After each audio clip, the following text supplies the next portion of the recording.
Especially طور کے پر ایسے افراد جو کہ چاہتے ہیں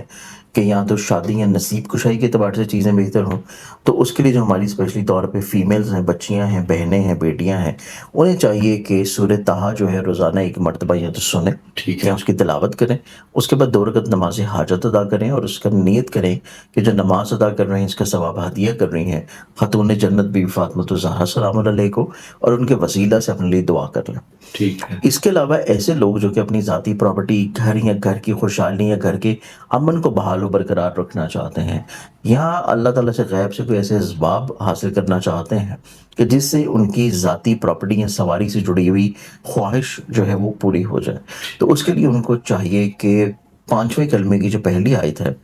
استغفر اللہ ربی من کل ذنب و اتوب الیہ، اس کی ایک تصویر روزانہ پڑھیں، ٹھیک اول ہے. آخر 11 مرتبہ کسی بھی درود شریف کے ساتھ۔ ٹھیک تو ہے. اس سے اللہ تعالیٰ آپ کے مالی طور کے آسودگی حاصل ہوگی کہ آپ اپنے گھر سے جڑے ہوئے معاملات کو بہتر بنا سکیں۔ ٹھیک